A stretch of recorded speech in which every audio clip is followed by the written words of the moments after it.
a good guy. 8-3, 26 years young with great hair. I saw him in the green room doing a little hair thing. Absolutely stud of a person. And as a fighter, let's welcome back the Fire, Francis Marshall, to the show. What's up, Francis? How are you? Good, brother. How are you, man? Good. Well, what? His hair's good. Good man. Good looking hair. What are you talking about? Wow. I didn't get a good comb over after training today. How was training today, Francis? Did you tap Dustin Poirier in 9 seconds? Did you make Dakota Bush look like an amateur? How was training today? None of the above. Okay. I got abused for 4 rounds by Elle's husband. Yeah. That's called a Tuesday night in my life, so I get that. Francis stole my training partner yesterday, so Grant was just getting one back for me. So wow, even unbelievable. Well, dude, it's always good to have you back on the show. It's always good to talk to you. To me, I would assume it's always great to have fight news. Your kind of poster got announced last week. Austin Bashi, August 2nd, UFC Apex, UFC Vegas 108. How much did you love the fight, the matchup, the news, everything above? I liked it all. The news is great, good. It's like not too long of a camp, only 7 weeks I found out. So I don't really need the whole 8 to 10 weeks to kind of get in shape or get the camp going. I kind of try to stay in shape the whole time, like even out of camp, stay pretty close in range on diet. It's just, now it's just dialing it in, getting like a specific program for a specific opponent. And it's great. I think 7 weeks is going to be perfect, and I'm excited. Very happy. Else? Yeah, I mean, just talk about. Hey, I feel like you're kind of the guy they give all these debut or new fighters to. Is how it seems. Like, do you like being that guy? You fought the tough winner in a fight we know you won. It was he even came out and thought you said he thought you won the fight afterwards. Like, how do you feel about getting another young prospect? I kind of just, it's like the position I'm in now. I feel like it's just kind of my role, I guess. It's going to be, I fought Gomez. He only had one fight before me. Then I fought Isaac, was his debut. Then I fought Bazooka, which he had a couple. But then it was Myron, which was his kind of UFC debut after the Ultimate Fighter. And now it's Bashi, who's only had one fight before me in the UFC. So I guess it's kind of just my role right now until I could continuously beat these guys and, show the UFC, hey, like, up my challenge. I'm ready for a more experienced guy, a higher level guy to compete against and test myself against. So, I mean, to me, it doesn't matter. It's just whoever they put in front of me, I'm just going to do my best to get a win that night and do whatever it takes. So it doesn't matter the opponent. It just give me the date and I'll go out there and fight. Last question on this, Francis. I would assume you're probably tired of talking about that fight and the judging of that fight. But I have one little last thing, and my dumb analogy, how I think. When I was a teenager, I had bad Taco Bell one day, and I didn't eat Taco Bell for a year straight. I had a bad experience, went away for a year. It's my favorite thing now, but I went away from it.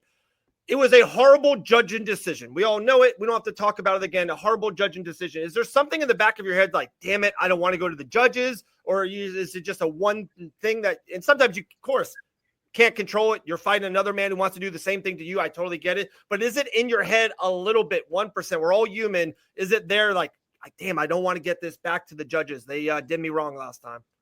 Yeah, a little bit. It's like I don't want to leave it to them or I want to make it definitive enough to where, you can't really mess it up. Like there's no wiggle room to get it wrong. I mean, I've had some, I don't want to say bad luck with judges, but maybe it's just the way they see my fights doesn't line up with them. Like Gomez was a tough decision. Like that wasn't, I'm not saying it was a robbery. It was a close fight. Some people thought I won. Some people thought I lost. And then going to the Bazooka fight after that was a split decision loss, which I was honestly kind of surprised of. I thought that should have been a unanimous. And then the last fight was another split decision loss, which is like, it's close. Maybe I got to do more. Maybe I got to show them more, be more active. So to me, it's just, always trying not to go to the judges. Finish is definitely best, but I think just making it more definitive to where there's less wiggle room where they could be like, I think the other guy won that round. I think it needs to be definitive. They look at it, they say, okay, there's no way that guy could have won the round. He definitely won the round. So that's my goal. And I mean, on that same note, a guy like Bashi, you kind of know what to expect from him, right? Like, He usually comes out, obviously he's had one UFC fight, but in his fights before the UFC too, he comes out, he does generally the same thing. Do you like that style? Do you feel like there's less maybe that you have to prepare for, knowing that he is probably going to try to wrestle you for 3 rounds straight? Yeah, like I don't mind it. I feel like everyone's got their own like niche kind of for the most part, which what they're best at. You kind of know what he's gonna do, but at the same time, I don't want to overly focus on like, okay, wrestle defense, and then I'm not being offensive and I'm just waiting for him to do something and just defend and counter, because I don't think that's gonna be effective enough to win a fight. And I don't want to get so worried about just wrestling defense where, okay, I'm so worried about his wrestling defense, and now he clips me with a good punch or a good high kick and drops me and hurts me or finishes me like that. So it's kind of definitely focus on like what he's going to do, but also I need to be more offensive and, stay ready for whatever he's going to throw, because he throws high kicks, he throws good hands, he kind of mixes it in a little bit, but definitely wrestling dominant. I love that you said that. Me and El have been I've been on this forever. It's like, if I'm going out on a sword, I want to do me. Like, I want to do the best I could do. Like, I don't want to just do wrestling defense for 15 minutes. How about Bashi going backwards off of my straight rights and crosses and stuff? So I love that you said that. We have a great question in the comments. Javier wants to know, who do you have in the main event of UFC 317? Do you have Charles Oliveira or Ilia Topuria winning the vacant championship, soon to lose it to Grant Dawson within the next 10 months? I think Ilia takes it. Okay. I finish. Round 2. That's what people are saying. That's what people are saying. I wouldn't be shocked. I just can't believe how discounted Charles is. Like, do you think the odds should be like they are? Like, I don't think he should be a minus 450 favorite. Right. That's it's crazy. minus 500, Francis, now. People keep on betting on Ilia. It's nuts. Yeah, no, the money's not even to bet him. You got to bet. If you want to make money, bet Charles and hope he wins. Yeah. Right. Hey, but you're a UFC fighter, Francis. We're not betting on fights, all right, my man? We're not doing it. I don't gamble. I'm out of it. All right, good for you, man. Good. Pick up other bad habits. Don't gamble, all right? Like Zins. Are you a Zin guy? No. Oh, okay. Just all the fighters are. Everyone we should have had you over. Can you the next car break at the Dawson's house? Can we invite you, Francis? Would you come through? I would have came last time, but I went home for the weekend. Yeah, I invited him. But it was Father's Day weekend, so I had to go home to see my dad. Nice, man. Dude, Francis, you're too good of a guy to be a fighter, man. What are you doing? What are you doing whooping other people's ass, dude? You're too good of a dude. Nah, it's better than working a 9 to 5. It is. Hey, you don't get to see the behind the scenes Francis, Dave. Oh, okay. He's one of those guys. Savage. I love it. Oh my goodness. Talk about 9 to 5. Have you signed? Have you did a re-up deal with the UFC? Or are we still on the first one?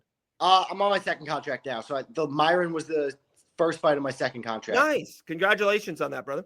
Thank you. Else? 4 fights. 4 fights. It's we were kind of cracking up about the random ranking change this morning for Grant, but will newly ranked number 13 lightweight Grant Dawson be in Francis' corner? I don't know if anybody knows yet, to be honest.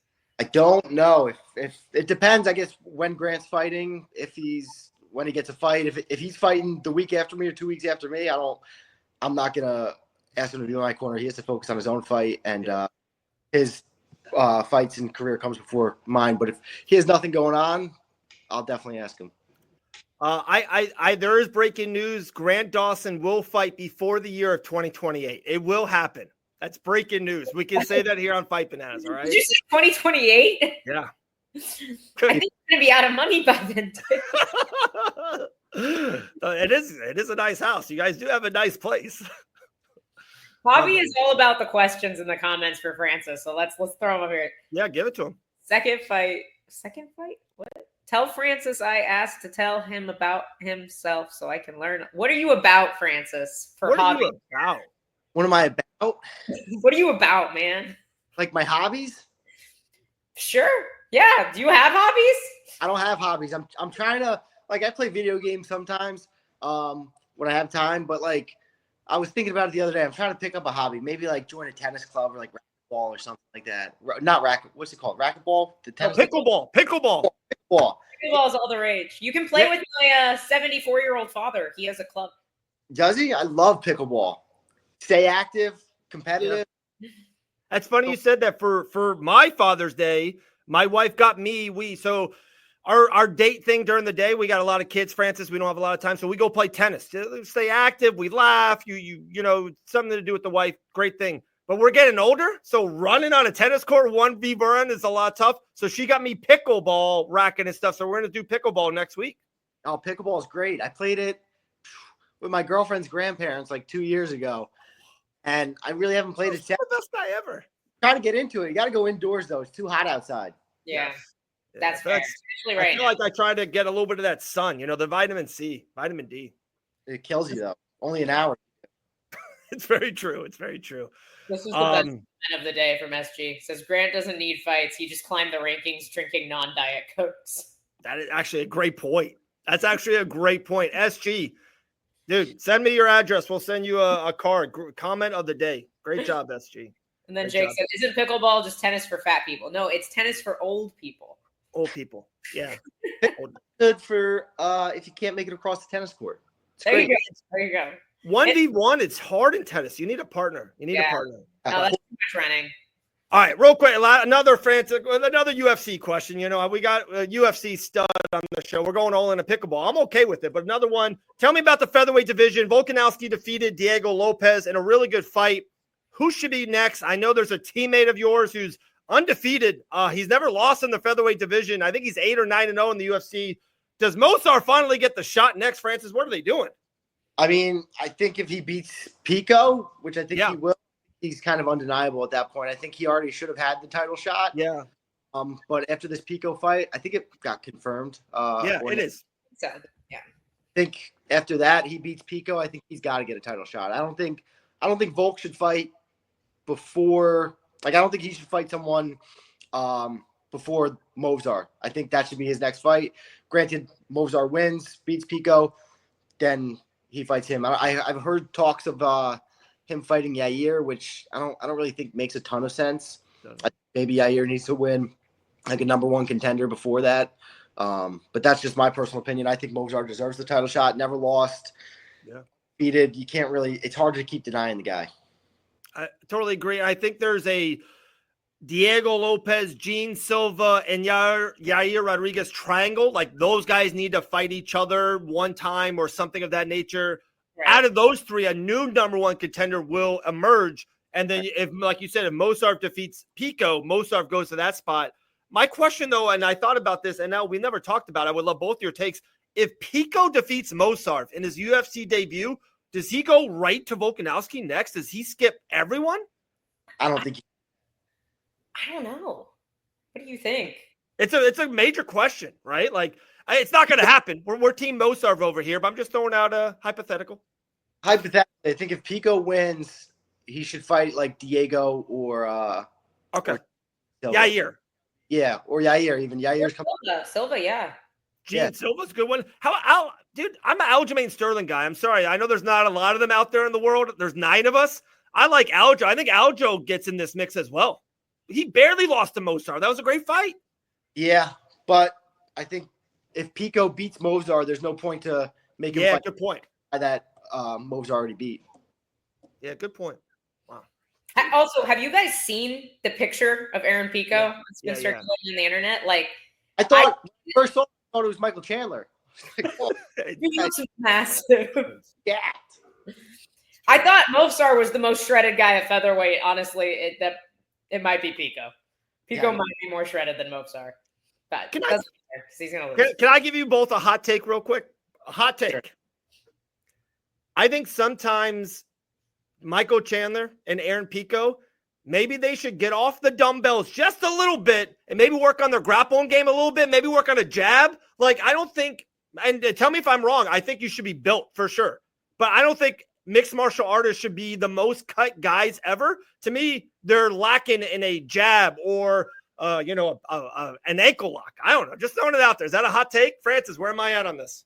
Maybe. I think it depends on the person. I think some people thrive on the strength and conditioning routines. I think some people don't need them. Like a guy like Chandler, I think maybe he could lay off it a little bit. I know he lifts a ton of weights all the time. Looks great, looks phenomenal, and that's part of his, I guess, his MO or his motto, whatever. But I don't know. I think functional movements would be better. Yeah, I totally do. Francis is being way too nice to you, Dave. Sure, Michael Chandler, because we know Michael Chandler's not training, but Pico's a stud wrestler. Like, it's not like he's not training hard in the gym as well. That's. Have you ever seen Pico throw a jab? I've seen Pico fight in a long time. It's a little loose. It's a little loopy. I need a. He doesn't have that Dustin Poirier jab, El. I don't know who does. That's a good point. Good point. Poirier, he walks away on the Last Dance and the Sunshine, stops Max Holloway. Is that what you foresee happening, UFC 318? Yeah, I think so. I think Dustin walks away with it. He's 2-0 up on Max. It's super hard to beat somebody 3 times. Sure. But if you're going to do it, I think Dustin's one of the guys that can do it, especially his track record. He's never lost back-to-back. So yeah, good point. Still on that. He's always bouncing back really well. Just crisper. I think he hits harder. I think he could put Max away. If he doesn't, I think he wins a good decision again like he did in 2019. I love it. Francis, you're an absolute stub. We love having you on. Is there anything you want to push, promote? You got a new sponsor lately? What's going on? And anything you want to push out there? Not much in the sponsor world for me. Just probably the electrolytes I've been taking. The Dragon Salt, they've been hooking me up with some good electrolytes, and I love them. Drink them every morning before I walk, and super effective, great. Better than Element. That's my hot take. Ooh, there you go. Hot take. Don't let the UFC hear that. Awesome. Francis, always a pleasure, man. We appreciate you coming on. We cannot wait, guys. August 2nd, UFC Vegas 108. Watch Francis Marshall get his 9th professional win when he second round TKO Austin Bashi. I'm sorry. I already looked it up. I already saw the spoiler alert. There you go. Prediction. That's the prediction. It's not a prediction. It's a spoiler. All right, Francis. Have a great day, my man. Appreciate you, brother. Thanks, man. What a stud, dude. I like me some Francis Marshall. He's still here, Dave. No, he's great. Francis is the man.